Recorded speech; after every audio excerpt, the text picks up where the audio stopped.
us up. That's because it's hot outside. Stuff like that happens. Was that live? Are we live? Are we live?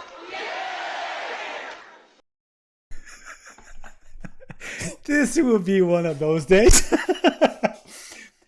evening and welcome to Points of Magic, our episode number 5. I'm your host, Carlos Silva, talking with you all the way here from Miami, the magical city. And talking about magic, let's bring our magical, our mystical, our unbelievable.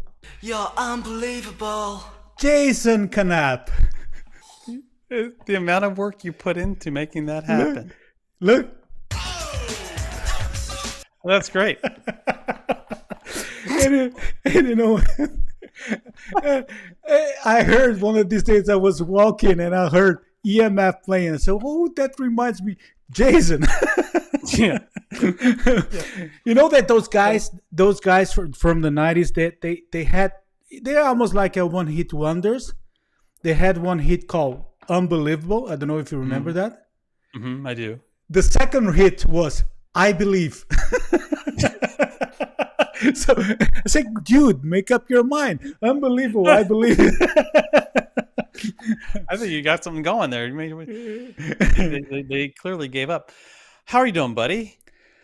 Well, it's one of those days, but we're doing great. Yeah. You got a lot going on. I've got a lot. But it's going to be great. I've been looking forward to this conversation for a month. We're preparing this conversation for actually more than a month, and I didn't want to oversell it. You know, and it is great, but things are intense for. I think we're here in. Pedro is about to Pedro, your son. Yeah, to have the graduation. Get the speed. Yeah. Maria was back from your daughter semester abroad. Mm-hmm. It's a lot of movement. I'm getting old. Do you need a moment? Do you need a moment? No. No. That is the moment that I need. This is right here is the moment that I need. That is the perfect moment. And how's everything with you? It's fancy dancy, wonderful, peachy keen. How things in Orlando? It's been a while. Well, it's warm. Yeah, it's getting warm. Yeah, a little sticky. Well, I know we're like totally. Why not just go off top? It's fine. I ate at Topolino's. I haven't been at Topolino's Terrace in a while. I was there with some friends from the community here, and can you hear me? Okay, I said Topolino's. Oh, yeah. Okay, good. Yeah. They had. I didn't get it, but they have a cauliflower steak entree on the menu. Yeah. Cauliflower steak, which is a vegan item. I didn't get it. I should have, because I tasted it and it was amazing and it's really pretty. It is a cauliflower steak. It sounds ridiculous. As the words left my mouth, I thought I probably shouldn't be saying this out loud. But yeah, it's a cauliflower steak. It's like a big steak of cauliflower, and it's prepared in a way it's got a nice little like heat to it. It's got this wonderful sauce that comes with it. There's some kind of bulgur based side thing that's with it. I don't know what it is, but it's delicious. But I know. I don't think we got a picture of it. It is what they cut the cauliflower in a steak shape, or they cut it like a wedge, like it's like a wedge. So imagine like a wedge salad, but like this thick, like it's. I can't explain it. I'm gonna have to get you a picture. But it's basically the steak is only cauliflower. It's cauliflower with some other things that look like a steak. No, it's not made to look like. It's just cauliflower. It's a steak of cauliflower, and I told you it sounds ridiculous. I shouldn't have said anything. I regret it already.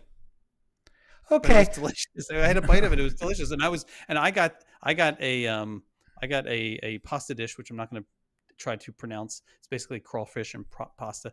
Anyway, and that was tasty. That was tasty, but it wasn't. But steak was with crawfish. Oh yeah, I like crawfish. Yeah. Yeah, you know what? We're going to talk about crawfish tonight. Really? We're going to. Oh yeah. Really? I'm just warming up. Oh yeah. Well, I'm desperately looking to our script here. That's off script. I'm going off script. Oh my gosh. Okay. And today we're really scripted. we have not really, but really. We have loads of stuff here. But good to know. Good to know. Actually, I was in Orlando 3 weeks ago. 2 weeks ago. Yeah, but I wasn't able to meet you. I had the opportunity to go to the Tron snack place, and I tried. Oh, wait a second. Yeah. Speaking of which, we Yes? haven't just set the stack piece aside for a second. When you last joined us, we were going to feature some on like point of view attraction video from Tron, and we weren't able to do that because a certain person lost their GoPro device because it became unmounted. He had it properly secured, apparently, supposedly, but then it wasn't, and then he lost his GoPro. And then weeks went by, and we figured, well, it's gone, it's done. Not only is that video never like resurfacing, but then nor is the camera. And then you got a message, or you got a phone call, or maybe a little crow or an owl or something. No. I just received a box. Oh, a box just came, like a nice little wrapped in. No paper, no warnings, tied up in string. Yeah, no warnings at all. And then there was my GoPro there. The one you lost on Tron. Yes, the one I lost in the go. I'm trying and I have yet, and I was so excited because last show I was like, "Oh, this is Buddy. We can share this with everybody on the show. We can share this because it'll be like remember when Geraldo went and did like the opening of the Al Capone's vault or something? Remember? And that was a big dud. But hopefully it's not. But I was like, oh, it's gonna be exciting because we've never seen what happens here. And then we forgot about it. We totally forgot about it. And then afterwards I said, Buddy, we didn't even talk about it. And he said, oh, I forgot. And then we still almost forgot about it. I'm trying to prepare it right now here. Is it something? Oh, I do. I found the video. I have the video. Maybe if we don't have time for it, we can always do it in the curtain call. It's fine. Yes, we can do it in the curtain call. Yeah, there's a good reason to call for the curtain. Okay. All right. So, anyways, you had snack items at Tron. Yeah, I tried the shumai thing. It's really little dumpling things, little shumai. I like a good shumai. Yeah, I like too. I love a shumai, but that one is not good at all. How do you really? just to avoid any kind of problem. Okay. It's just you look wonderful, by the way. You look like a bronzed god. Yeah, you know why? Look at you, your son. I look like I'm from the Great White North. I'm walking around a lot. There was a weekend before I had the Formula One here, so I walked a lot in the sun. So I got a lot good tan leather. That's good. Yeah, look nice. Okay, so you had the shumai. I had shumai. I had the watermelon refreshment that they have there. Isn't that the name of an album? Shumai. Sorry? Isn't that the name of an album? No. Is it an XS album? No. Shumai, no. That's not one? Okay. No. No, not at all. But Shabu. Shabu, it could be shabu. Yeah. Well, anyway. I'm reading here some of the comments, and Zach, our buddy Zach Brown. Oh, there's people here. Hi. The Tron dumplings were so gross. Okay. Yes.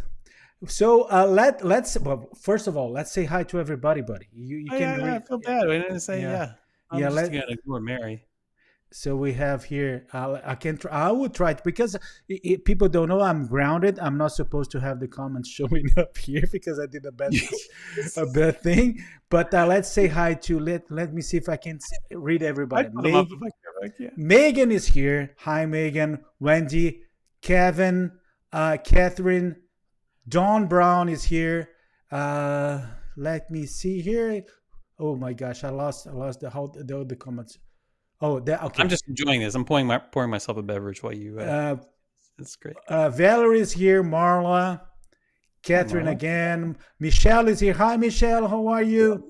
Michelle? And my mom's here too, I think. Zach Brown is here with the discussing. Yeah, with the discussing shumais. Yeah. Heather is here. Kevin already. So Mary T. Wells, Mark Williams, Mark Whiting, Colton is here. Eileen, Chris Black, come on, Karen, who is Jody? Hello to everybody. Hello to Everybody. everyone. Got everybody covered. Yes, Jimmy, everybody. who should be here by now, Swoop, is with us as well. Ana Claudia is here all the way from Rio. From Rio. Oh, hello. Jimmy Swoop is here too. Good. Patricia is here. Hi, Patricia. You And already said hi. I said hi. no, I said hi to Michelle. Mhm. And one thing to everybody, to all the moms in the group, in the audience, happy Mother's Day. Then I hope you had an amazing day yesterday. Happy Mother's Day. Okay. How many days until Father's Day? No one cares. You know why? And for me, it's even worse because in Brazil, it is a totally different date. It's the second Sunday of August. Yeah, no, you really have to hate people to put it second Sunday of August. Like no one pays any attention to anything second Sunday of August. No, but in they Brazil, might as well put it on the Tuesday. and so here, the good thing is that my father will be here. So Good. and so You can I'll have- commiserate together. Yeah. okay. I think So you had the Tron, you had the Shemai. Was that it? I say we should just move on. Yeah, no, but it's not good No at all. pictures of food. We're talking about all this food. We have no pictures. It's not. It's not worth it. I don't like it. Wow. They have to improve that. And I bought the two. There were the two, the buffalo wings and the other one, the chicken, I think, or the pork. No, Neither. neither. Wow. Was it a sauce issue? Maybe they need to sauce it up better. I think it's a sauce thing. Maybe I should bring my own ponzu with me or something. But it's not good at all. And they're so good in the. For instance, the pot stickers that I already told you that they're in the Sunshine Terrace are so good. Everything is really good. There was another thing that I tried this time. Oh, it was the pretzel hot dog. In that place that is almost in front of. Is that a hot dog shaped like a pretzel? No, or is that it is a hot dog in a pretzel bun. Oh, okay. It is That seems right. like overkill, but okay. It's Snooker's Fryers, I think the name of the place, the one that is right in front of Seven Dwarfs Mine Train. Friar's Nook, It's Fryers. Yeah. also known, as I like to call it. What was I calling it? Eric's. Yeah, you know. Prince Eric's. It's not. It was good. It was good. But that's on the other side. Oh, Friar's Nook is on the other side. Isn't Friar's Nook over on the? Oh yeah, across from Seven. You said that already. Seven. Yeah. Not Mermaid. Never mind me. We'll just cut that out. Yes. That part. one. No. Yeah, that's Happen. why. Let's cut You're it out. talking about the other one that is in the other side. Yep. Yeah. That's the other one. Yep. Okay. So one thing. Let's go right away. Right away. To the things that we need to discuss. There's a lot of things to discuss at this time. Let's go to the news. And again, we don't have a segment. Yeah. Let's go to the news. And the news, we will start. We're talking about food. Let's start with food again. And we're going to be talking about the Michelin stars, the ratings. The ratings are for 2023, which is the second time Florida is being rated. Do you want to explain something to people just for a moment, just for those who may not understand? Like when you say Michelin, it may make people think Michelin like the tires. Certainly, Michelin like the tires wouldn't be relevant to food, right? That's the whole thing. That's the whole thing. It is Michelin like the tires. This is the very same brand. What they did is that in the beginning of the 1900s, actually in 1908, they decided in order to improve the usage of cars in Europe, they started to publish some road trip guides. And that evolved to one of the best traveling guides in the world. For a long time, it was based in Europe, and then they started to spread to other countries and to other services, not only to sightseeings and to attractions, but to hotels and restaurants. Michelin, the tire company. Yes. And it became the most important restaurant rating in the world. So it's the one that all the big chefs they wish to have a Michelin star, and that is pretty important. And that's one thing you need to point out. That's just mind blowing, right? Like think about that for a moment. It's just, to this day, this is still the most sought after culinary award. Yep. that exists in the world, and it was originated and is to this day still administered by a tire company. Yep. Yep. I, Pretty. It's pretty serious, and great. I love it. and not the whole criteria or getting the stars and getting the evaluation. It is amazing, but basically, what you have stars. You can have you can be what they call a bit gourmand. That was it's like a good mention. As they say, well, we pay kind of a little bit of attention to you, and then you have the stars. So if they give you a star, is something already amazing because there are only 2,290 one-star restaurants worldwide. Okay, now if you go to the 2 stars, to have 2 stars, only 414 restaurants worldwide. Yeah, and 3 stars, it is only 132. Okay, so to find a 3-star is really rare. yeah. Here in Florida, we got 11 stars in Miami, 4 stars in Orlando, 11 and 1 stars. So you're saying 11 1 stars. 11 Miami. 11 one stars in Miami with 1 star, Okay. including and also one was 2 stars with this L'Atelier. L'Atelier is that one. Then once I showed you a video with it was in After Hours. We showed a video about that. Oh, After Hours. Well, we show a video, a video about that they have a restaurant here in Miami, and it's the only 2 stars in Florida. There's no 3 stars. So 11 1 stars in Miami. Orlando has 4. Okay. And the novelty and the thing that is new now is that Tampa got 3 stars. 3 restaurants with 1 stars. So let's go to that list. In Orlando, the ones that receive a 1 star are Kappa. You know where it's Kappa? Kappa is the one that is on the top of Four Seasons. Is the one? Yeah.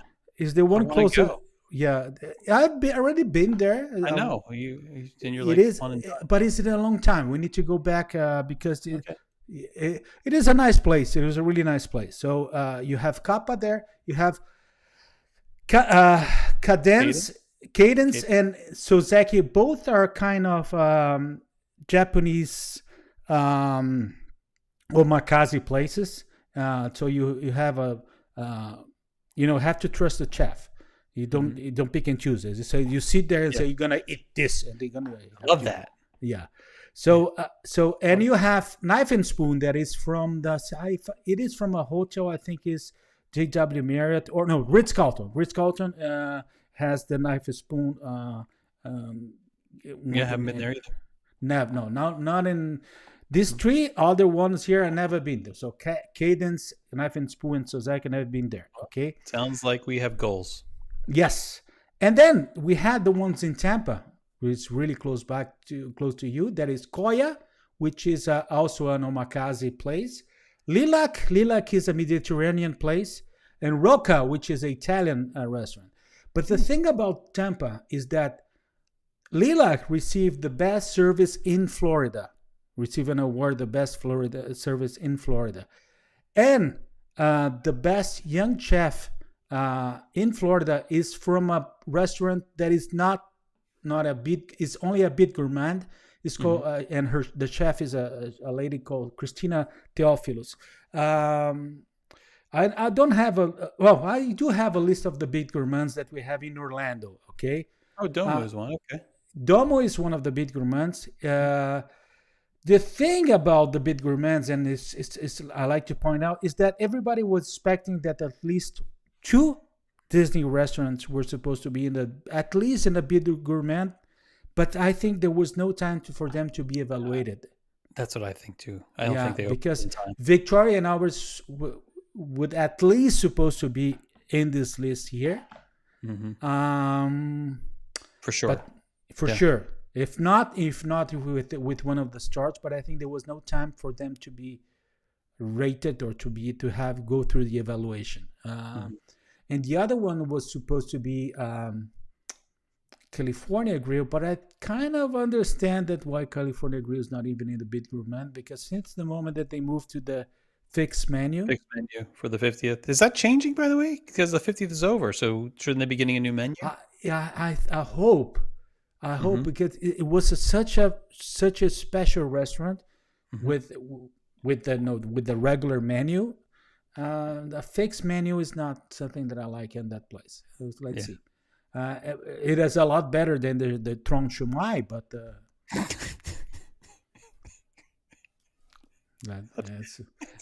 I need to point out that. So, but talking about restaurants, there's one that we definitely want to go, but there is still no dates that they're gonna be over. Is the new one in Epcot in Japan? Oh, I know. Well, this is confusing to me because certainly this must be taking over the space of Tokyo Dining. Mm-hmm. But there's no mention of that in the releases about this. There's no mention of Tokyo Dining at all. Yeah, because it's not supposed to be Tokyo Dining anymore. And I know. I know, but this doesn't say like, oh, this is going to be going into the space. This is like, well, what about Tokyo Dining? Tokyo Dining, we don't even know. I don't know anything about Tokyo Dining. But I like that, buddy, because it's not a retheming. I think it's saying no, it's a totally new restaurant. Right. I just think that would be appropriate to. But it is in that very same place. So same spot. Yeah. If you went there, I don't know if you went there recently, because it's Dining. It's been a couple of years. No. Yeah. No. I actually, something like 2 months ago. On the other hand, I did a walk around there. And it's out closed, so you only can go straight to the Ibashi, Ibashi area. So they're revamping, they're redoing the whole thing. Not even that bar. Okay. So the new thing will be called Shikisai, a sushi yazaka Epcot. Izakaya, a sushi izakaya. Little known fact: that is the sound that Zach makes after he takes a sip of a refreshing beverage. Shikisai? Shikisai. That's what he says. Not a lot of people know it. It's true. For instance, you go you take it, you go. Shikisai. That's how it works. Okay. I don't know what Shikisai means, but I think it's a panhandle. But you know one thing, Shikisai, it is izakaya. Izakaya, a good example of a good izakaya is Susuru. Susuru, the one in Lake Buena Vista, which is a kind of a pub restaurant. Is a pub food restaurant. So it's Japanese pub food, and there's a lot of sushi, but there's also some grilled stuff that you have in those little skewers. And actually Disney already did some photos of the Kobori sushi, of the Tokyo Negi roll. Also you have the Funamori, which is that boat, which is nothing that unusual, but they're putting there. That's the salmon misoyaki. Okay. But one thing, and I know that Lou will love this. There's a okonomiyaki, which is that little pancake they do. I don't know if it's potato with rice. I don't know. It is kind of dangerous, and it's dangerous because you want to eat dozens. You think I could get that boat to go like this and take it over to a concert or something? The Funamori to go? I don't think so. I don't think it's going to be healthy under the Florida sun and the Florida reheat. No. You think it'll last that long enough? No, I don't think it's going to be kind of strange. Yeah. So that's the shikisai. So you see that there's several grill and different stuff there. I'm kind of curious about this, and I like it. I know, buddy. I like this. Every single new retheming that they did. It worked fine. So I'm trusting Disney on this matter, and I think that we're gonna be pleased with something new, something different, and with personality. Because one of the things about Tokyo Dining is that there was lacking a little bit of personality. Also, remember this is it's Mitsukashi, right? Yes.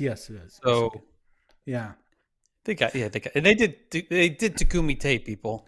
Takumite is perfect. Like they're in good hands. Takumite is another place that we should point out that could be a contender for one of the stars, from one of the Michelin. Probably not a star, but a mention. Oh yes, buddy. Star? Oh yes. The problem. Well, we'll talk about this later. Let me think about it more. For But the one, it's maybe. wow, what happened? Nothing. Yeah. It's still good. It's still very good. It's not what it was. It's just missing something. Oh really? I've never been back to it. And for my money or yours, Yeah. I would say go to Major Paul. Okay, Monsieur Paul, yes. And That's- Monsieur Paul is doing a fixed menu too, though, no? Because fixed price. Yeah, Mhm. it's It is you can make amazing. selection. You can make selection. Okay.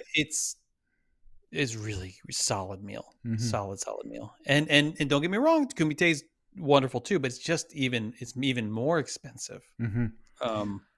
So just I need to comment that the time that I've been to it was a long time ago. Actually, I was in Takumite only once.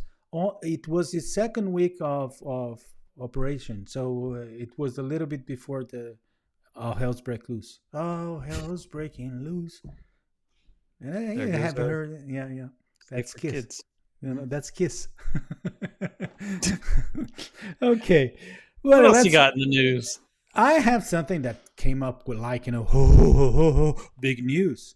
The updates to make the visits easier into 2024. You know one thing, I have to say to Disney something like this. You're unbelievable. So actually, it's not something that they're quite a big news, because some of the things were just continue to be into 2024, but they were already here in this. And I don't, well, let's go through it. They're removing the theme park reservations for date-based tickets. What do you think about that, buddy? Back to the Future? It's not Back to the Future. Is that now? It's now that tickets, dated tickets, will be hard to find. I think the I it's think just they're an going to indi- it's an control the indication that supply. I think it's an indication that the crowd levels have plateaued. Oh yes, and I think, and from what I heard, is the last 3 weeks they not even plateau. It went down Go on a little bit. That's okay. And restaurants, even restaurants reservations, you can tell that you can. It's easier to get things now. Mm. So let's see, but I think that's the Disneyland system anyway. This has been the Disneyland system. Yes, Even with reservations, is if you got the reservation and the ticket at the same time. Ergo, there are no theme park reservation requirements for tickets because it comes with the ticket. It's kind of one and the same. Yes. So, but they have now also the second thing there is that the good to go days for the annual pass holders. Oh no, it is something that is they're saying that for some days that we don't know how many days will be in a regular calendar, is that we're not gonna need to worry about park passes and things like that. But it's still pretty vague. you can go. Look, you're not going to need park pass. You're not going to need reservations for most days, except when you do. And we will tell you when that will be, but not yet. Mm-hmm. Thank you very much. Oh, thank you. Thank you. But this is true. But that's. I mean, it's they're a inching their way. Look, it's slowly getting back. We're slowly getting back. it's a lot better, okay? Yeah. But then the dining plans are coming back next year too, on January 9th. So When's the last along time with you used the dining plan? sorry, What's the last time you used the dining plan? I never use it.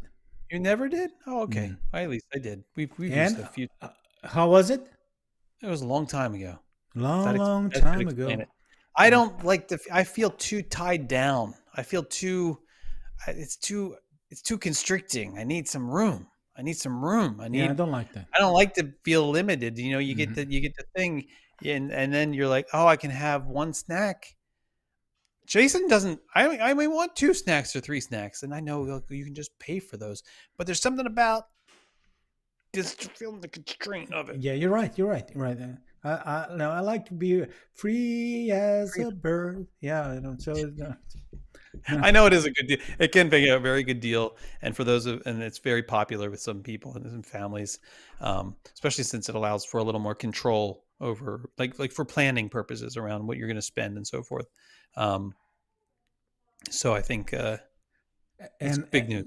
and despite the fact that I cannot show the comments here in the screen because I'm grounded, I'm seeing many comments of people that Ana Claudia is saying I did it and I really like it. Good.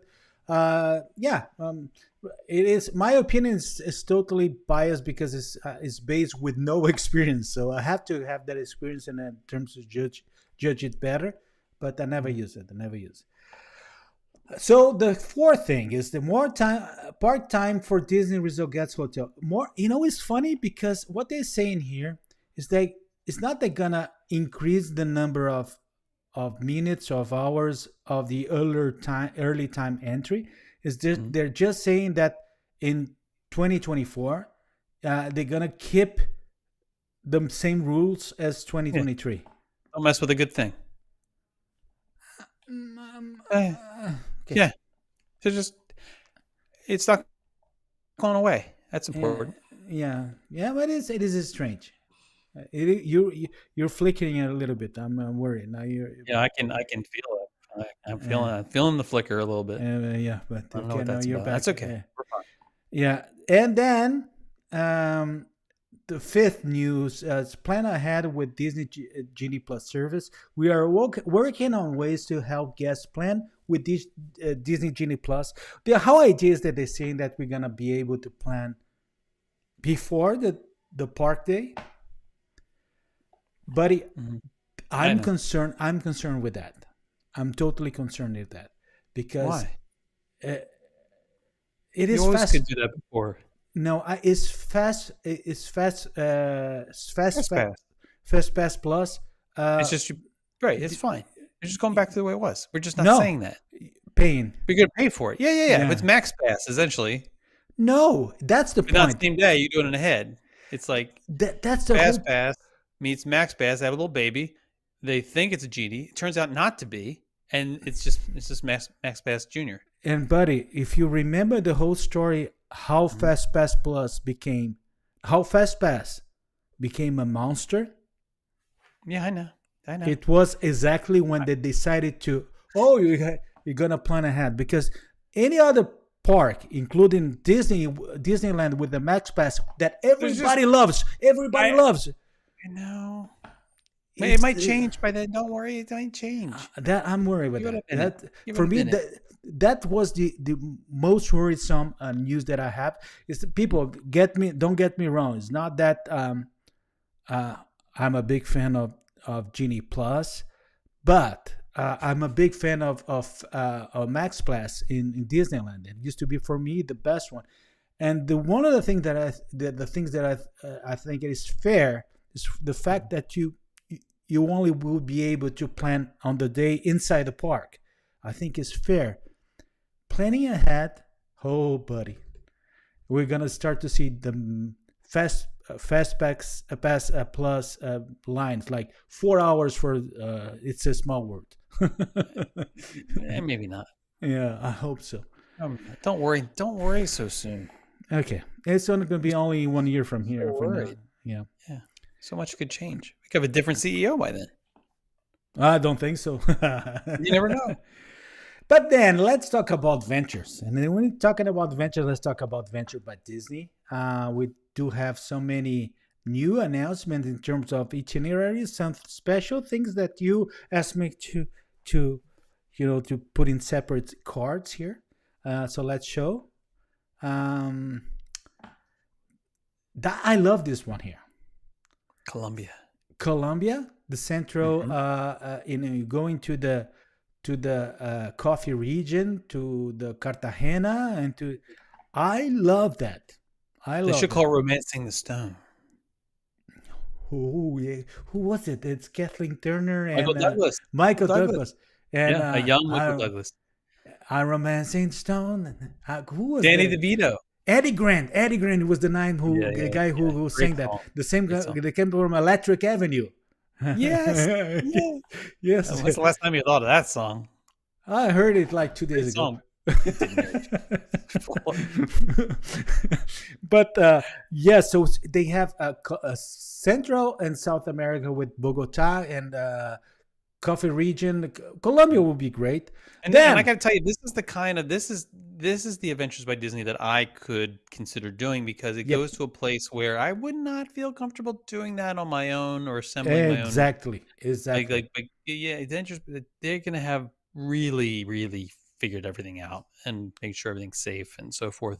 So this is I put this. Well, remember, there's that one they do where they go to Vietnam, and that's another one. Anyway, keep going. But Bogota in the one they chose it right. You're not going to Cali. You're going to Bogota. You go to Cartagena, which is the Caribbean part of Colombia. It is it's safer there. Yeah. That's why they're not going to Brazil. I'm the only one able to say that. So, Asia Pacific, they're going to New Zealand. So Auckland, Christchurch, Rotorua, what I know what is Greatmouth, Prince Joseph, Wanaka, and Queenstown. Oh, it's lovely. Then the other one is North America is for Nova Scotia, Prince Edward Island in New Brunswick. What's that? It's a place. I know, but it's what's the whole thing there? I just want to understand. It is. I'm going to get myself in trouble. Don't ask me these kinds of questions, because this is one of those places where Michelle's wanted to go. I have zero interest in visiting. I don't know why. I think it's because it always looks so dreary. Dreary? Let me see. Yeah, look at that picture. Looks dreary. Oh, no, not that. That one. Yeah. Look, I don't need any of that. It is funny because yesterday I was watching. I'm going to get a lot of heat for this. It's just how I feel. It's not right necessarily. And yesterday, you know that movie called The Fog? Yeah, it's just like does look like someplace it was a Stephen King setting. Yes. It's totally that. Send all your hate mail to. Yeah. But is anyone from Nova Scotia here, from Prince Edward Island here? I'm sure it's a beautiful place. And one of these days, when I've cleared all the other things off my bucket list, I'll make my way up there. Okay. But it's not only that. That's something else. They announced also the travel like Indiana Jones position. Yeah, this is a little silly. Okay, but keep going. No, I mean, basically, they're just repackaging what they already offered. Yeah, no, but there were some few things that were new there, like Portugal. By the way, I saw Indiana Jones in Epcot the other night. Very weird. I kid you not. God is my witness. Indiana Jones walking around World Showcase. Harrison Ford was there. It wasn't Harrison Ford. It looked like the dude from the stunt show. He was full. He looked like he just come from the stunt show. He was dressed. Strange. He had his the shirt, like nice guy Zach Brown style, like half open. He had the whip. He had a whip secured to his. He had a sweaty brow. He was like, it was Indiana Jones for the stunt show. In the wrong probably. part. Don't you think it could be kind of a promo because of the promo? Maybe they were doing something in Morocco. Yes. Then why would they make him then walk all the way through like he was walking towards the International Gateway? Did we put him on a little bus? That's like strange. Did he have to walk that way all the way out to cast member parking? We need to do some research. It's weird, right? It's weird. But and one thing you brought me is Indiana Jones is there's a tie-in in World Showcase. The only tie-in is Morocco. So it's okay. And the UK. Oh yeah, it could be, but strange, very strange. But so they announced Germany by proxy. Sorry? Germany by proxy. Yeah. But don't bring that. Don't bring that. No, don't.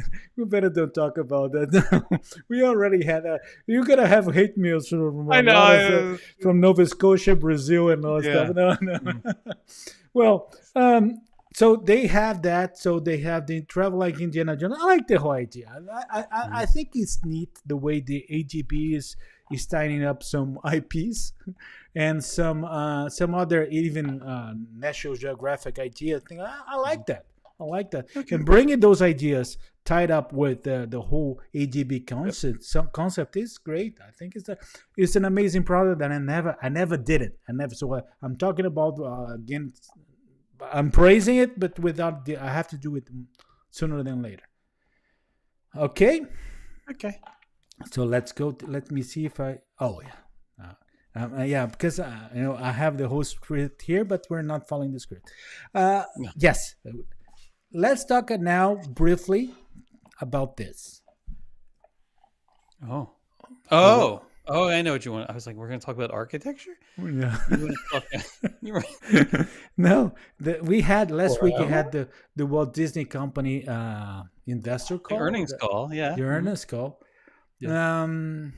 What do you think about it? You heard anything? Good news, bad news? What do you heard? The parks are making a lot of money. Everybody else, not so much. That's it. Yes, and the parks are the salvation, and the Parks and cruises. and actually what they say is that they're praising a lot the international parks, mostly because now they're fully back in operation, because last year half of it was shut down. They're praising a lot. What is the really good news is Paris. Paris is was historically a park with issues and with losses. Paris is doing good money and is good. Disneyland is increasing results and increasing attendance, and that's it. Yeah, that's it. There's nothing else to talk about. Nothing else to talk about. Move along. Yes, but then they're tied with that. There were some discussions about Disneyland and actually what they're getting in terms of the We are wrapping the news up soon, folks. I promise. We're going to get to because now finishing at 8 p.m. tonight. because this is the transition to the thing. Yeah, I know what you're doing. Yeah, they don't know what you're doing. I know what you're doing. Yeah. So the transition You're to the making thing. a segue here. Yeah. So one thing it was good to hear last week was that finally Disney and the Anaheim commission there, the city, they're getting along fine in the conversations of the expansion plans for Disneyland. And do you know what they're doing there, buddy, in terms of the expansions, the whole idea? Well, I don't know the details of the most recent thing, but aren't they moving forward? Isn't the plan to move forward with? Well, why don't you just zoom in? I'll just read where it is. It says. Okay, I'll try to. Got, oh no, I cannot do that. Can you not zoom in? I can't read that. Oh, now I'm going to see your. No, I cannot zoom in. I can't. What do you mean you can't zoom in? No, I can't zoom in. It's so small. Well, I'll try to help you there. Basically, what they're doing is that in the other side of Harbor Boulevard, they're gonna have in a structure that is right now being used as a transportation hub for the city. The idea is to have there a parking complex for the parks, and then and also the transportation hub for Disney. So everything you have in terms of spaces for the buses that you have in that area between DCA and Disneyland. And space for a hotel is allocated as well. Yeah, located as well. There's additional theme park area allocated. So they're trying to make some room in other places to move things from the actual site that they are right now. Elbow room. Room. Yes, they're doing that, and mainly in that area that you have between DCA and Disneyland, and where you have those buses and you have the security checkpoint there. That is the place that they're gonna come up with more space for the parks. So that's the whole idea. And where the buses go then? So they're gonna take the buses to the other side of Harbor Boulevard, and that is going to be like a hub The for Disneyland Hotel. no the other area. side. No, the other side. That- In Harbor Boulevard is their area that we used to walk. Wait. Harbor Boulevard is this. If the buses pull in off of, So what is let, that? let we me need show. the map again. Yeah. So you see Disneyland and DCA are there. Yeah. That area to the left of it is where you have Disneyland Hotel, and then you have downtown Disney. Right. We're talking about the area in the right of it. I know, which is but close to- what I'm saying is the buses, where are the buses going to then go? They're going to go to the other side. so they're going to the other Okay. place close to the Interstate 5, where they They're going to go further out. You see that clear new parking area that they're putting there. Yeah. That's the place they're gonna put a new parking and the buses. But then where are the people going to have to walk across the? Oh, I see. They're gonna do no, how you call that, cross. I'm with you now. They're doing crossings, Little bridge of yeah, some sort. little bridges, and yeah, they're gonna do that. So Okay, now it makes. Okay, I'm with you now. so It's they're like, gonna it's hard. they're gonna do that, and in a way that it's a way to free up space there. That's the whole. Mhm. Because Next. because that's the whole issue with Disneyland. So Disneyland is the lack of land. They need to start to do things in that area. So that's the benefit that we have here in Florida, and it is also leading to several different conversations in the last 2 months, particularly when Bob Iger started to talk about that $17 billion investment in Walt Disney World. And that will lead us to a major new talk. Yeah, it was something that started off as something scaring me a little bit, and then the more I dug into it, the more excited I got. Yes, I think it's and it's everything we're gonna talk about right now is just a labor of our wishes. And this stays between us, guys. No, don't. There's not a single official. It's just a matter of taking a look to maps and trying to make sure that it makes a little bit of sense. But also building off of what some pretty legitimate sources have said, like, I don't know, the chairman of Disney Parks. Yes, and what they already been doing right And now. the artwork we've already seen. Yes. Yeah. So it's not too far fetched. It's just we're taking some ideas that people have. I think we're actually putting a much more realistic spin on things. Yes. Honestly. And one thing that we need to say and to remember is that in a long time ago, in one of our after hours show, we did. Remember that show that we talk about the new ideas of resorts because of something that it was going on, some discussion about areas that could show up with the new rerouting of a road. Florida Way or Florida, yeah. Mm-hmm. So Grand Floridian Way. Let's That's recap that. So Floridian here you have an aerial look of the Magic Kingdom and Seven Seas Lagoon area, and you have the Floridian Way, which is that road that goes from the Ticket and Transportation Center towards the Grand Floridian and goes straight to the back of the parks connected to another road called Floridian Place. Okay. Do you follow me? I'm following you. So one thing that they announced before is that they were rerouting. They're doing changes in that Floridian Way in a way that they're building it's almost like a big curve. A big curve there, starting in the Grand Floridian area, and they're gonna increase the length of the Grand Floridian Way. Instead of going straight, they're gonna do that that curve, okay? Yeah, a little J And curve. but that's the point. When everybody thinks what they're doing that, mainly because the clearing space for a lot of areas for something new, something different that is coming there. So that And maybe not just there. yeah, and probably not maybe that we're something that they're planning to do right now, but they're creating buffer areas for the future. And as we point out during that conversation in after hours, could be even for resorts, not even for Which is where I put my money, actually. Yes, me too. And I think I more think and those are more resorts.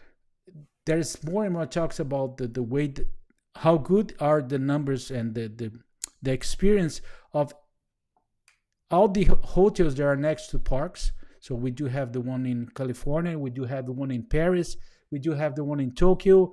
So they're coming with probably something close to that. We don't know. So the whole idea is that there's a huge space they're clearing out next to Magic Kingdom, and the good thing, buddy, is not that space is not even in the development plans yet. So the ones in the development plans are totally different ones we're going to talk about later. Yep. But see, if we think about the amount of the potential space for improvements and for to increase is amazing. That's why when everybody thinks about the fifth gate, the fifth park, there's so much room for them to improve the actual parks. Part of the existing parks, yeah. Yeah. And for me, Magic Kingdom Magic Kingdom 2.0 is it's amazing. It is amazing. Way bigger than a new They're park. because once they hear about what we've fleshed out for them, they're gonna just take it and run, which is fine. I am going on the record saying, like, I have no ownership of this. It's all a big riff on what they've already told us. Yes, and let's start about let's and now, buddy, you carry on. You carry on that because talking about what they told us, we have to start with this. Yeah, that's where it began. That disappointing presentation. The D23 with it was Josh D'Amaro, was Jennifer Lee, and Chris Beatty, and it was the presentation where they basically said, we're going to tell you about these things we're kicking around in our head about what we could possibly do in the Magic Kingdom, all these things. We're not going to really commit to anything, but we're just going to allude to it and show you the concept art and talk about it. But we're just talking about it, and they didn't, and they talked about it like, well, hey, beyond Thunder Mountain, we all know the drill now. They talked about, hey, have you ever wondered what's behind Thunder Mountain? And then they talked about Saint Cecilia. Santa Cecilia, yeah. Which is the Coco town, and they talked about Encanto, of course, and then they wanted them to talk about, and you can see it off there in the distance, center top. They wanted them to talk about a Villains Land of some sort, and that's literally all they said. They also didn't say anything about how they're going to fix the theming and the story around Tiana's Bayou adventure kind of coming into Frontierland, which has led to all sorts of speculation about what's going to happen in Frontierland. And there's lots of rumors out there. There's people who are saying, oh, Frontierland's going away. It's going to become, New Orleans style and stuff. Before we get into that, like, I'm here to tell you, I don't think Frontierland's going anywhere. No. I do think that there is a huge opportunity, and I think that Disney is also salivating at the opportunity to build on the Tiana's Bayou adventure piece and to bring in the food elements and the music and the characters and the food items and the food items. No, and there is there is a potential for adding, not subtracting. It's not that we're gonna be losing our beloved Frontierland, but to have a phasing that will bring additional elements to a special area. So right. So what I've envisioned, and we've talked about, and I don't know if you want me to start down this path now or not. yes. Okay. I'm going to read to you a little story. Mm-hmm. I'm going to read to you a little story, and we'll stop along the way. We don't have to go through it straight through. This is my version. This is if you had said, hey, you know what? You get to write Josh's script for him. How would you like to have things described? This is what I would have provided, along with some concept art that we've developed with the help of some AI. Okay. So this is what I would have said. I would have started off, it's lengthy. I would have have said, okay, so first of all, here's the thing. Remember, what follows is it's built on what we already heard described at D23. Okay. This is what I would have said. Friends, we've journeyed together through lands filled with timeless nostalgia, visions of the future, and enchanting fantasies. But have you ever wondered what untold stories await us if we continued this journey? Perhaps venturing down the bayou? Or perhaps beyond the rugged gold-streaked peaks of Big Thunder Mountain? I invite you to join us on some new adventures. Our journey begins in Frontierland, a living testament to the spirit of the pioneers who braved the wilds of the Old West.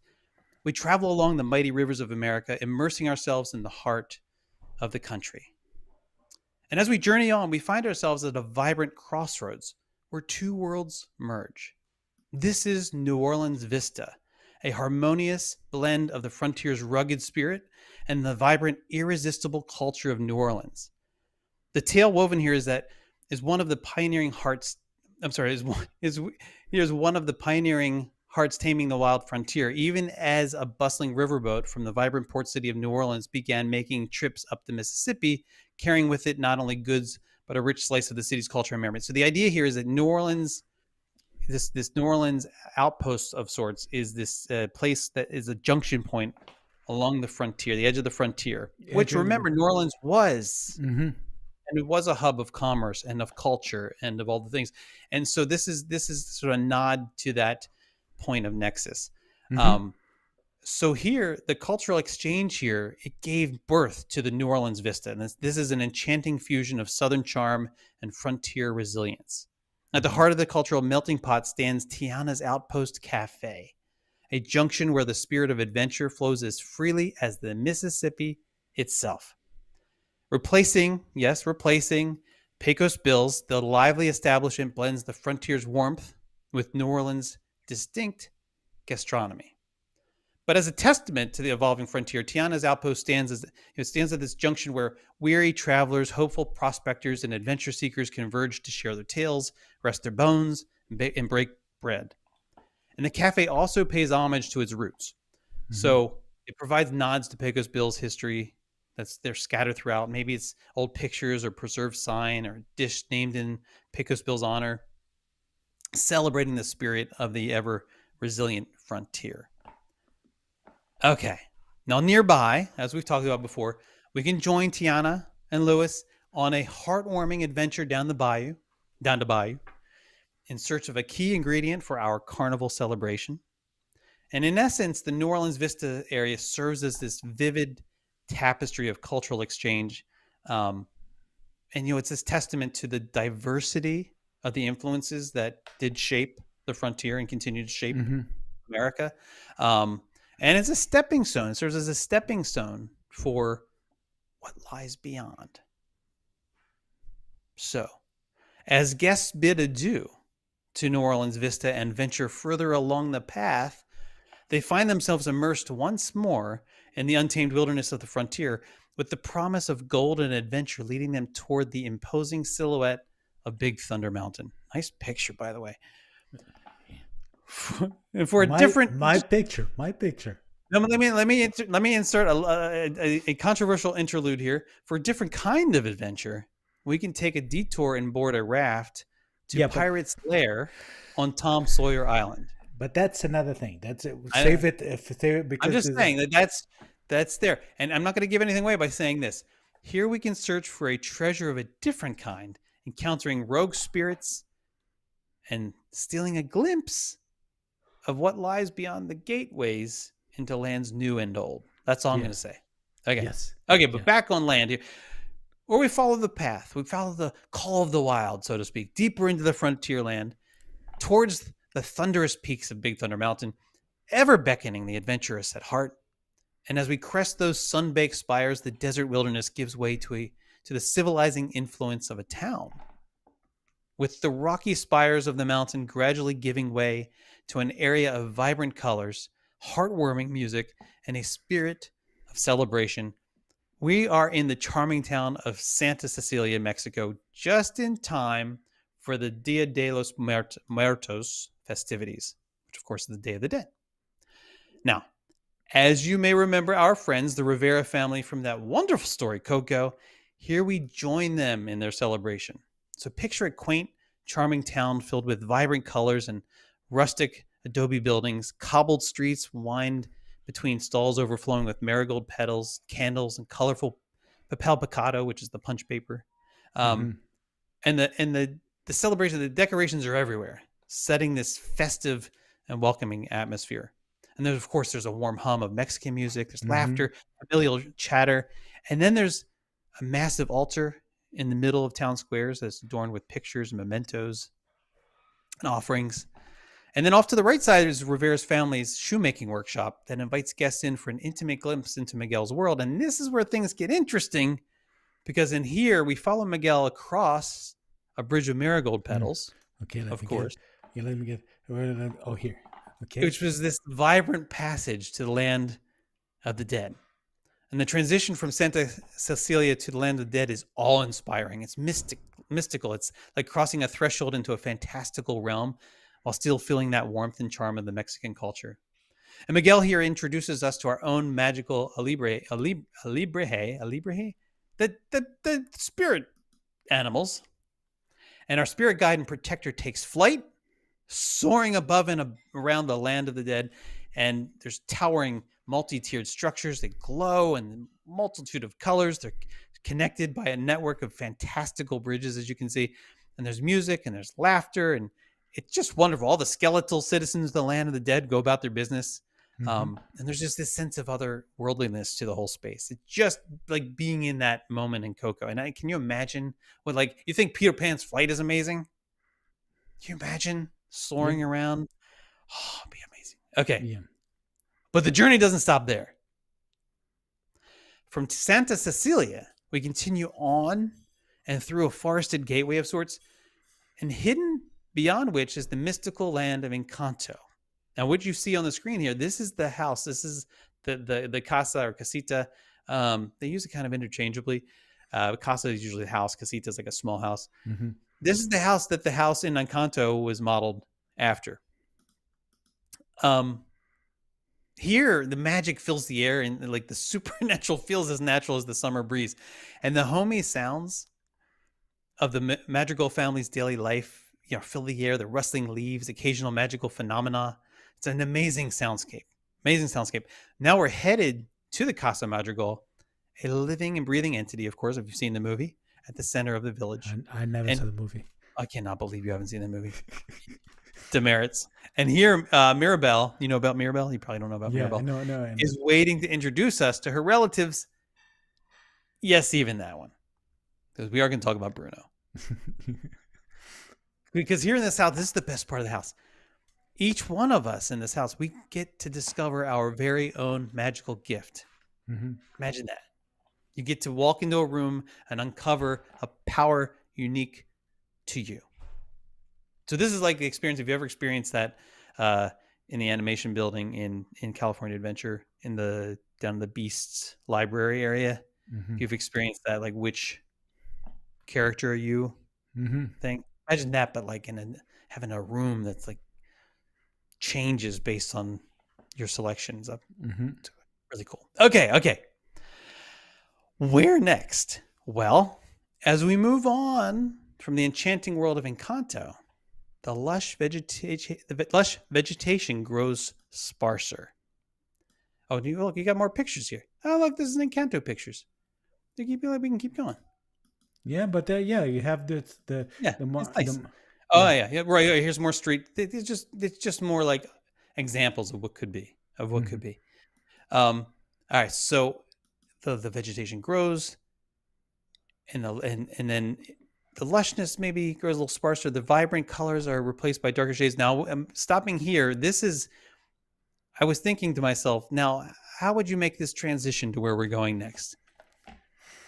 Well, Disney's already given us an example. This is an example. This is the path at Rafiki's Planet Watch. And you're like, why would you pick something for Rafiki's Planet Watch? Because we need to go from this jungle, like this lush jungle atmosphere of Encanto, to somewhere different.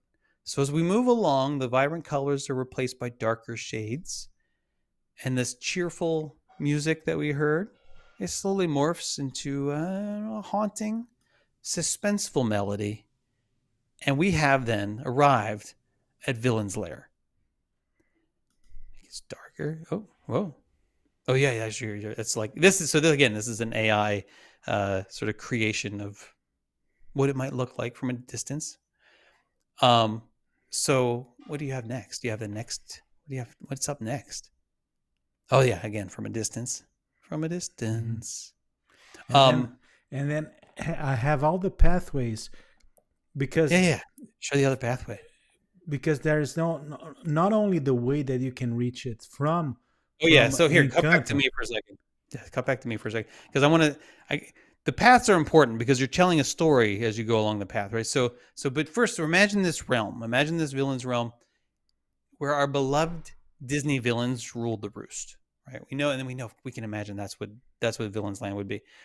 So it's a land of danger and excitement and intrigue. You can see Maleficent's tower, like casting a shadow across the land, right? You can maybe picture the Evil Queen's castle Mm-hmm. on the skyline there. Captain Hook's pirate ship, possibly docked along the water. Mm-hmm. Very cool stuff. All right, so guests enter this land via path not just from Encanto, but also a path potentially from the Haunted Mansion. And this is where I get really excited because imagine here you're going through the graveyard, and the atmosphere, there's like an atmospheric enchanted forest feel to it. So it's shrouded in both beauty and mystery.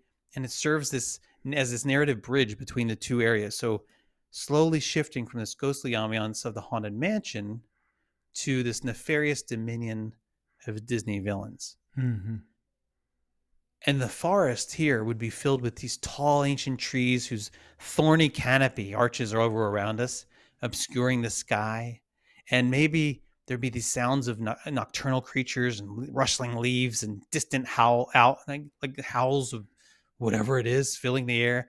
And then the path is lit by this eerie flickering set of lanterns and casting these long shadows of this in the space. And maybe there'd be interactive elements scattered throughout the forest to add to the intrigue, like enchanted mirrors and talking trees and that talk about cryptic tales of villains and so forth. But the whole idea would be telling the story and preparing guests as they are entering this new Villains Lair. Like being able to just even be able to walk past Haunted Mansion and say what comes next. Right? That just would be great. Okay. So we don't have pictures for what I'm going to talk about next, but just go with me. Mm-hmm. This is what I wish Josh had said. Which we've entered now the realm of the Villains Lair. But fear not. While this land might be home to our beloved Disney villains, it's also a place of excitement and mystery and magic that is suitable, of course, for every member of the family. So the story of the Villains Lair, this again, who knows where they'll go with this, but this is what I think they should do. The story of the Villains Lair is one of shadows and secrets. It's said that the land has always been there, hidden from the eyes of the world. But the potent magic of Encanto, combined with some spectral intervention happening at the Haunted Mansion, has finally lifted the veil, so to speak, revealing this lair, this Villain's Lair. And at the heart of the Villains Lair, and this is completely blue sky, Jason making stuff up at this point, but at the heart of Villains Lair is this e-ticket attraction called a Villains Vortex. What is Villains Vortex? Well, I'm glad you asked. It's where the line between reality and fantasy blurs, and guests find themselves immersed and transported into the menacing domains of Disney's most notorious villains. Harnessing, you ready for this? Because I've been waiting for it. It's going to happen at some point. Harnessing the groundbreaking stagecraft technology used in iconic productions such as The Mandalorian. Maybe you've heard of that. The Villains Vortex is an immersive theater experience that whisks guests away on a thrilling journey through the villainous realms of Disney lore. From the forbidding castle Maleficent to the swaying deck of Captain Hook's pirate ship, each scene is rendered in breathtaking detail on a massive 3D, the LED screens that have enveloped the theater, providing a 360-degree view of these infamous locations. So imagine you're sitting in the middle of all of this stuff happening. Mm-hmm. But it's no ordinary experience because as our story unfolds, the environment reacts in real time. So you feel the heat of Maleficent's green flames licking at the castle walls. You hear the distant howl of wolves in the Evil Queen's dark forest, and you brace yourself against the sway of the sea in a storm aboard a pirate ship piloted by Captain Hook, of course. Mm. Each villainous vignette is a spectacle that engages all your senses. And here's the best part. Just as the Disney pantheon of villains continues to grow, so does the Villains Vortex. Mm-hmm. Because it's dynamic, right? The attraction can be updated and incorporate new villains who are introduced in other Disney stories and so forth. So it's ever evolving. And it's just, and imagine how many people it can eat. Yep. Right? Okay. And remember that that's one of the things that was mentioned in the call last week is that they're only focusing in high capacity rides. Yeah. Exactly. So speaking of high capacity, the other idea is that there would be a villain stage. And Villain Stage is this grand arena that fittingly is nestled in the heart of the lair, of course. And it has it's an adaptable performance area, right? That serves as this hub of sorts. And during the day, it's multi-purpose. So during the day, you might imagine guests could find themselves entranced by Dr. Facilier's voodoo magic show, which of course would be a spectacle of illusions, and maybe, involve audience participation with the Shadow Man. There might be something like Cruella's fashion runway. Of course, some merchandising associated with that, where high fashion meets villainy, and you can marvel at the bold and dramatic styles inspired by Disney's most infamous characters. Younger guests, imagine, I was thinking about, what about the Jedi, the Jedi training thing that they do? Imagine if the younger guests take the pirate, remember the pirate thing they used to do, the pirate, and then the Jedi thing and make it even better. Even better. So maybe they get a chance to strut their stuff on the runway and their favorite villain inspired creations and clothing and stuff they bought, of course. And as the evening falls, the stage transforms for the sinister soiree. Whoa. Mm-hmm. A spectacle where Disney villains gather to revel in their wickedness, sort of like Carlos does. Enjoy performances from the likes of Gaston, Ursula, and the Evil Queen. Be prepared for a mix of song, dance, and villainous monologues that provide a deeper look into the lives of our favorite antagonists, and where we're reminded that while they might be the bad guys in their stories, they also provide lots of fun and entertainment. Because that's the key thing here. It's you have to maintain that lightness to the space as well.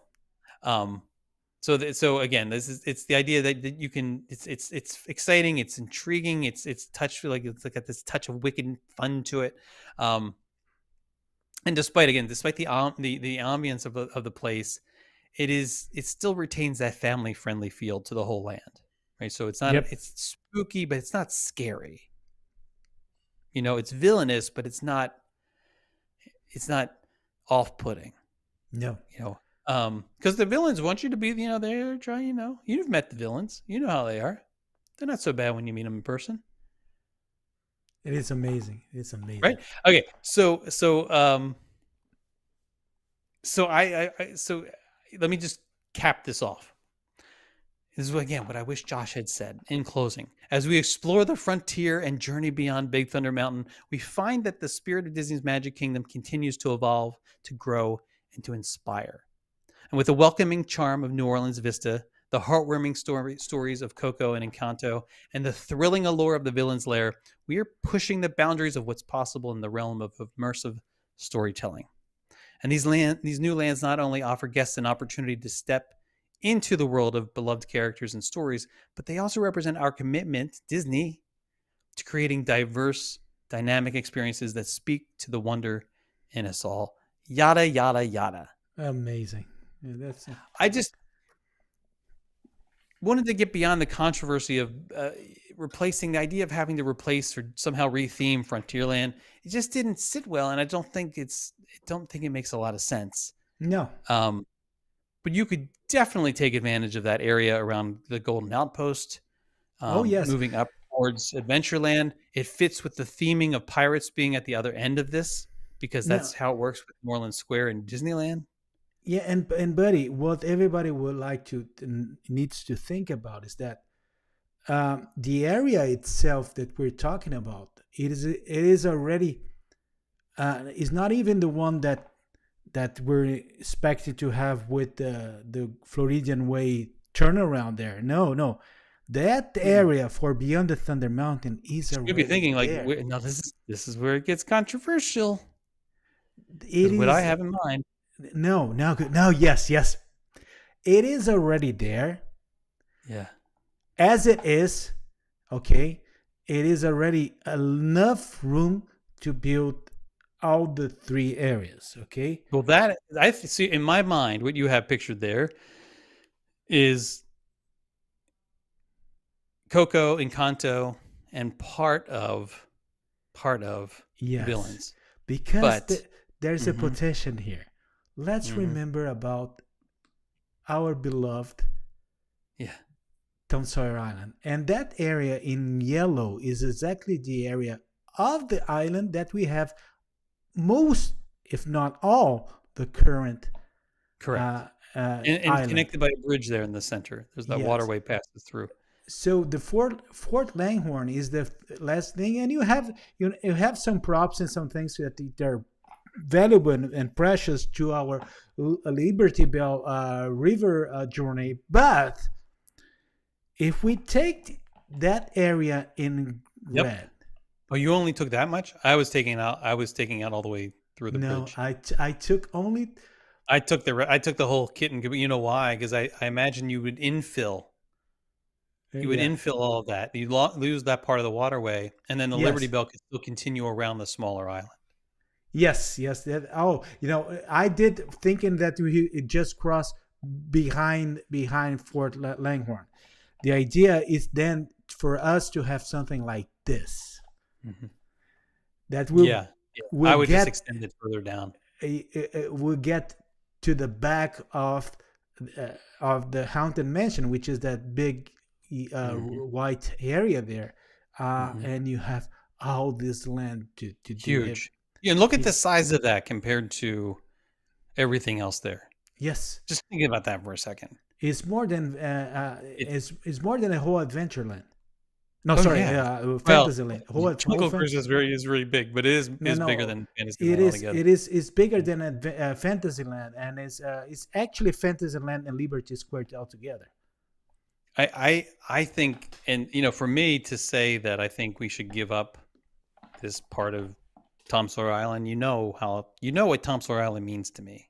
But I think that for this purpose, it makes the most sense to fill in that part of the waterway, that part of the canal, to allow that space to be joined on either side. You'd have to still leave it open to the canal behind the cast members area there, but you could easily just fill in that space where you have the orange to the right and to the left of that, and then really fill in all the way down to the bridge, but on the right side. Also on the right side, you'd fill in all the way down, connecting across. You have to leave the space there, the waterway open where the bridge is currently, because that's where the Liberty Bell would turn. Mm-hmm. The new track would have to be laid, of course, there.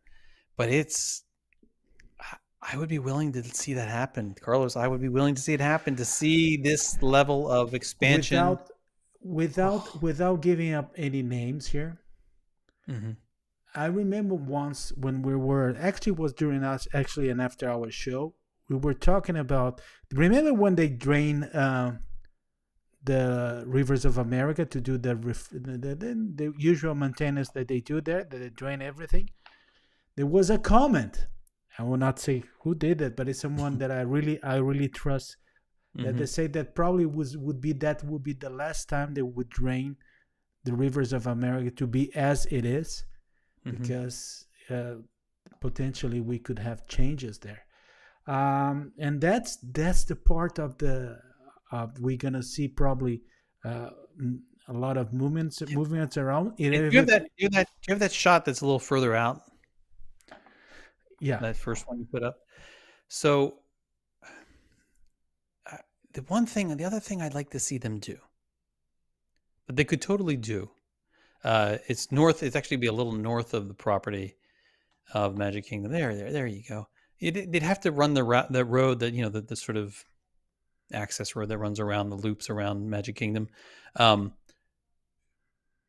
love to see them put a hotel in over there. Mm-hmm. I would love to see them put in a Villains hotel with access directly into that land. Sort of like California, Grand California does. Can you imagine? Yes. They could just print money. Can you imagine a Villains theme hotel that enters the Magic Kingdom directly into Villains Lair? Yep. Or even the Haunted Mansion hotel connected to the host. You have all sorts of different themes going on, like Avengers kind of stuff. Like it would be incredible. It is amazing. Incredible. So they have the space. They have the space, and not even that. Don't get them wrong. They're already plotting a lot of stuff. They're already thinking about the whole thing. And I have to give the props to Josh and to that presentation that we call the Blue Sky Everything, that everybody not hated, but we felt. It was just underwhelming. We were like, you took us to the edge, and then but they're thinking about it. The whole story of Villains is actually a pretty old theme. They actually, there was all that rumors that nobody said is true or not, but that the rumors that could be the fifth gate with the code. They have even a code name for that called Shadows Land, things like that. But oh my God.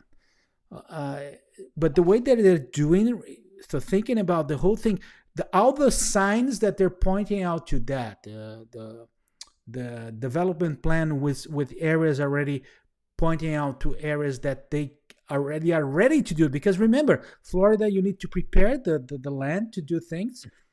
Actually, this place here is totally ready to build. And the other things that they're doing to clear all the space that are clearing out with the Floridian Way, so the pathway to the future with Magic Kingdom is brighter than the fifth gate. If you're wondering where they're going to put all the billions of dollars, yes, and this is something that would take more than a decade. Oh yeah, well over a decade to pull off. But it's super exciting. I mean, to know, because we know that Tiana's Bayou Adventure is coming, right? And it only makes sense. They're going to work in some retheming. It's going to happen maybe gradually, right? It's not going to be this big splash. No pun intended. Okay, maybe a little intended. It's not going to be this big splash of change, right? It's going to kind of be a little incremental, I think. But I really would love to see them use that space to the that route. They don't have to do much. No. To make that space really cool. That is where the Golden Arches, where the McDonald's where you buy the fries previously. Now it's Golden Outpost there. Let's just take all that out, clear that out, make it some really cool New Orleans, Bourbon Street feel to it, that kind of ambient sound and smells and everything. And then and extended out. It's extended up around the corner, all the way leading up to Pirates, which is appropriate. It's appropriate. And then of course you have Adventureland, and then you don't have to do much with the Splash because Splash is already gone, and you're already getting Tiana's there. That's theming's already going to be done. You're still in Frontierland. You still continue along the frontier. You don't have to make any changes over there. You just have to make the infrastructure changes to continue the path around. And then, oh boy, yes, a lot of stuff, buddy. It's so cool. It's cool, and that's it. And the journey was amazing, buddy. Well, thanks, man. The journey was amazing, and all the AI designs and things are there.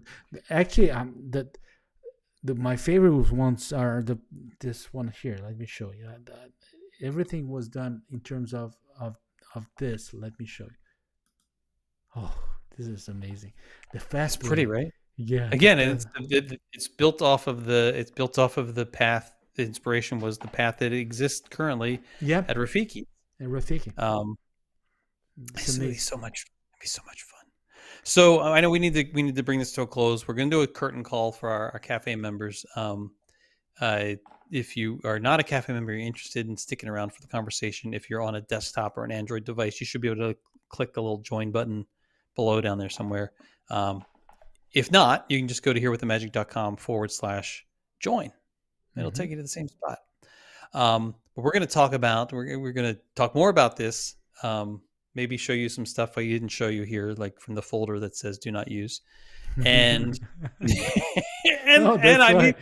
I need to see this video as well. So let me try to put up there. Let's see how we do it. Yeah, so I'll send you I have to send you the information for the broadcast information for that, and then you'll be able to share from there. So I'll do that as soon as we close off here. I'll share that with you. Yeah, you have to teach me how we do that. I'm getting on. Okay, buddy. Thank you very much. One thing I have to tell. We have some housekeeping items. Yes. Do you want me to say it? No, depending what you're going to say. There's some things we cannot say. We talked about Bruno. We can talk about this. This is the last show of our season here. Yeah. So summer is upon us, and it is going to be a busy summer, especially for that guy. Sorry, guys. It's going to be totally nuts. So this is but we'll keep you entertained. Don't worry. Yes. You're gonna hear some news. Even the idea, buddy. That's one thing that I have to I will share with you with everybody. Even idea of a Ponto Express with Here the Magic during this from Italy, from Greece. Oh. Yeah, there's some places that are gonna be around, so we can share some treats there. I can even I can do it from Oh, I had baklava yesterday.